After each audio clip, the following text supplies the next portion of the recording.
تو پاپا اتنا خوش ہوتے تھے کہ اور پھر اس کے بعد ایک وقت ایسا آیا جب کچھ دن گزرے, وہ میٹرک گزرا, انٹر میں آئی, تو پاپا کہنے لگے کہ تم اب ہم سے زیادہ اچھا لکھتی ہو, تمہیں اب ضرورت نہیں ہے اب. تو مطلب انہوں نے یہ جو ہے نا کہ آپ کو آزاد کر دینا, وہ بھی پھر پاپا نے کیا. آپ نے بتایا کہ پھر آپ طب کے شعبے میں آ گئیں. شاعر کے لیے ایسا محسوس ہوتا ہے کمپوزڈ ہونا, یعنی بہت زیادہ مینیج کرنا چیزوں کو مشکل محسوس ہوتا ہے, اور وہ اس طرح جس طرح طب کی تعلیم جو تقاضا کرتی ہے, جتنی توجہ, جتنا وقت, وہ آپ نے کس طرح مینیج کیا؟ یہ بہت ہی آپ نے ایسا سوال کیا ہے کہ جو میرے دل سے بہت قریب ہے, کیونکہ شروع میں تو واقعی مجھے ایسا لگتا تھا, اور میں امی پاپا سے تو آپ لاڈ میں کہتے بھی ہیں نا, کیونکہ کہ بھئی آپ نے مجھے ڈاکٹر بنا دیا, مجھے تو پی ایچ ڈی کرنا تھا, مجھے تو یہ کرنا تھا, مجھے لٹریچر میں یہ کرنا تھا. لیکن پھر اس کے بعد وقت کے ساتھ احساس ہوا مجھے کہ دیکھیے میں کتنی خوش قسمت ہوں کہ مجھے زندگی چاہیے نا تجربے کے لیے.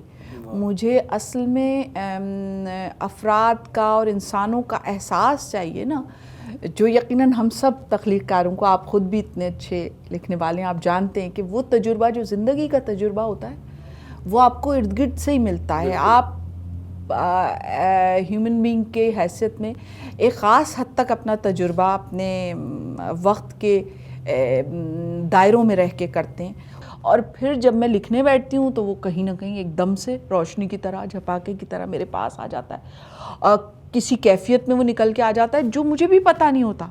جب میں اسے دیکھتی ہوں بعد میں تو میں کہتی ہوں یہ اس وقت کا تجربہ تھا جو آج میرا حصہ بن گیا. تو میں خوش قسمت بھی ہوں, میں اس لحاظ سے سمجھتی ہوں کہ مجھے ایک اور زندگی کی سمت کے ذریعے وہ ذائقے میری رنگ میں شامل ہوتے ہیں. شاعر حساس ہوتا ہے, اور ویسے یہ گفتگو ادبی ہے, یہ ایمرجنسی روم میں جانی نہیں چاہیے. وہاں پہ واقعات ایسے بھی ہوتے ہیں کہ لوگ آتے ہیں, ان کے پیارے زندگی اور موت کی کشمکش سے گزر رہے ہوتے ہیں, ان مرحلوں میں ان کو سمجھانا, ان کو بتانا بہت مشکل ہوتا ہے. تو آپ کا کیا اس میں رد عمل یا رویہ ہوتا ہے؟ یہ بات بھی بڑی آپ نے بہت دلچسپ بات یہ ہے کہ جب میں چھوٹی تھی تو میں اتنی, مطلب سب یہی کہتے تھے, اور میں تھی بھی ایسی, آپ کو پتہ ہے سوچنے بچارنے والے بچے تو ماں باپ پہچان جاتے ہیں, اور ارد گرد کے جو پیارے ہوتے ہیں وہ بھی. تو مجھے کہتے تھے یہ تو بہت ڈرپوک ہے, یہ تو بلی سے ڈر جاتی ہے, اس سے ڈر جاتی ہے, کیسے کرے گی. اور ہوا بھی ایسا. جب میں نے پہلی دفعہ ہاؤس جاب شروع کی, مجھے یاد ہے اسی جنا اسپتال میں, جب پہلی دفعہ گائنی وارڈ میں میں کسی آپریشن میں, ہمیں اسسٹنٹ بنا دیا جاتا ہے نا, کھڑا کر دیا جاتا ہے 7 اسٹوڈنٹس کو, تو کھڑا کر دیا گیا. جب پہلی دفعہ کٹ لگا اور وہ کچھ خون دیکھا تو میں وہیں گر کے بے ہوش ہو گئی. مجھے نہیں پتا کہ کیا ہوا, لیکن اس کے بعد میں نے بیٹھ کے اپنے اندر سے یہ فیصلہ کیا کہ اگر سب ایسا ہی کریں گے تو پھر بچائے گا کون ان کو. وہ وقت کے ساتھ ساتھ میری توانائی میں ڈھلتا چلا گیا. مشکل ہوئی, مجھے مشکل ہوئی, بعض اوقات گھر آ کے روئی بھی ہوں, بعض اوقات اس ذہنی اذیت کے ساتھ جی بھی ہوں, بعض اوقات نیندیں بھی نہیں آئی ہیں, بعض اوقات جب تک لکھا نہیں ہے اس تجربے کو اس وقت تک میں اس سے آزاد نہیں ہوئی ہوں. لیکن پھر بھی میں شاید کہوں گی کہ یہ مجھ پر فطرت کی مہربانی تھی, فطرت کہ میں یہ سب کچھ کر سکی اور اس تجربے سے گزر سکی. شاید مجھے ایسا لگتا ہے. ناظرین کرام, ثروت زہرا صاحبہ ہمارے ساتھ موجود ہیں, ان سے گفتگو کا سلسلہ مزید آگے بڑھائیں گے, لیکن یہاں ذرا سا وقفہ آ رہا ہے, وقفے کے بعد ملتے ہیں.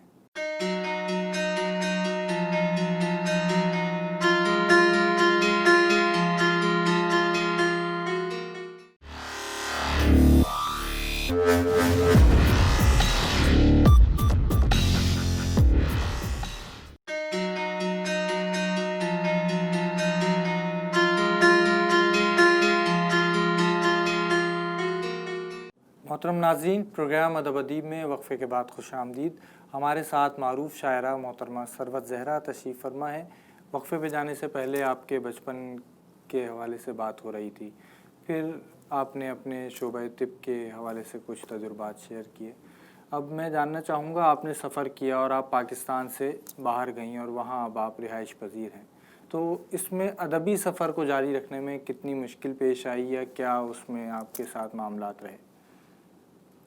سچ کہوں تو میں جب گئی تو میں بہت شدید تنہائی کا شکار ہو گئی, اور اس کے باوجود کہ وہاں پہ ادبی محفلیں اور مستقل میں ان میں شامل رہی، سفر بھی کیے ملکوں کے، اور میں کہوں گی کہ اردو ادبی دنیا کی خاص مجھ پہ مہربانی رہی، ہندوستان، پاکستان اور گلف کے بھی سارے ملکوں میں مستقل میں مشاعروں میں شریک ہوتی رہی۔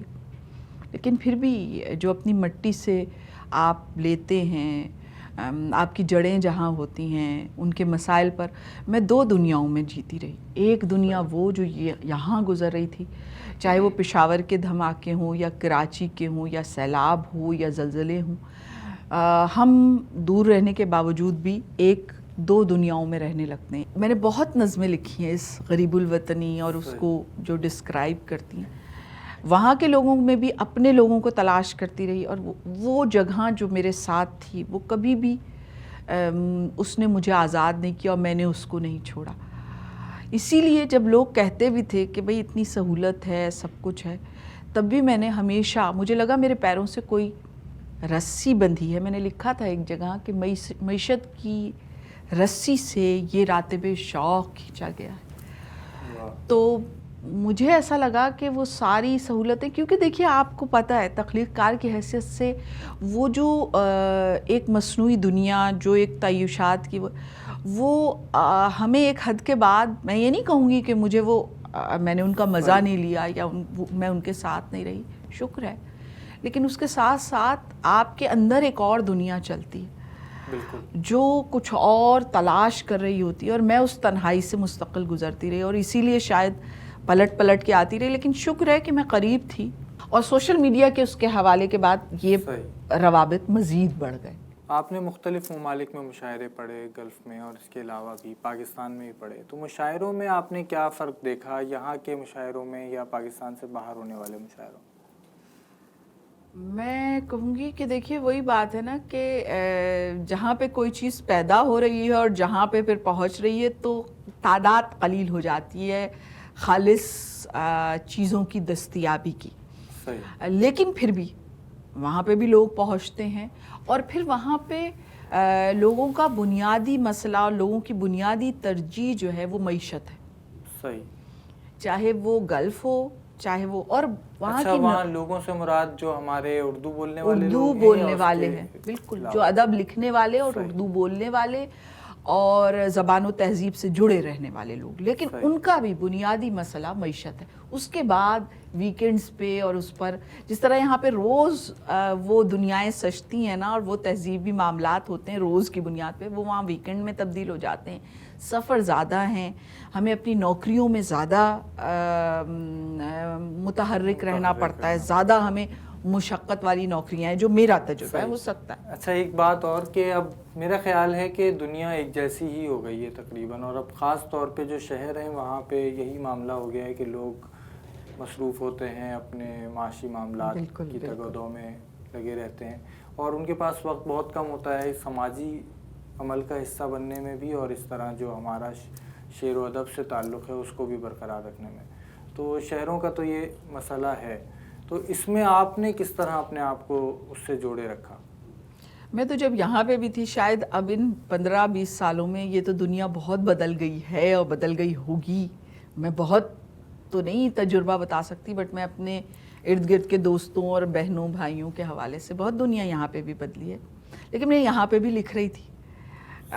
میں نے شہر کا روزنامچہ جو میری نظم ہے، وہ اگر آپ کہ مطلب وہ تجربہ تو اس کاسموپولیٹن سٹی کا مجھ پہ یہاں پہ بھی گزر رہا تھا، تو میں اگر آپ چاہیں تو میں وہ نظم ضرور سنائیے۔ ہاں، میں اور ان دنوں تو کراچی شہر کے اور یہ کراچی شہر میں ہوتے ہوئے میں نے لکھی تھی، تو یہ نظم میری شہر کا روزنامچہ، کیونکہ کم پڑھی جاتی ہیں یہ نظمیں۔ آج بھی حسب معمول معنی حمل گودلیوں کا اسٹاک ادویات فروش نے دھوپ نکلنے سے پہلے ختم کر لیا تھا۔ آج بھی حسب معمول معنی حمل گولیوں کا اسٹاک ادویات فروش نے دھوپ نکلنے سے پہلے ختم کر لیا تھا، مگر سڑک کوٹنے والی حاملہ کو اپنا بوجھ اتارنے کے لیے کسی کی مدد کی ضرورت نہیں پڑی۔ مگر سڑک کوٹنے والی حاملہ کو اپنا بوجھ اتارنے کے لیے کسی کی مدد کی ضرورت نہیں پڑی۔ فلیٹ کی جالیوں سے جھانکتے ہوئے وجود آج پھر درخت سے لٹکتے ہوئے بندروں کی طرح لگ رہے تھے۔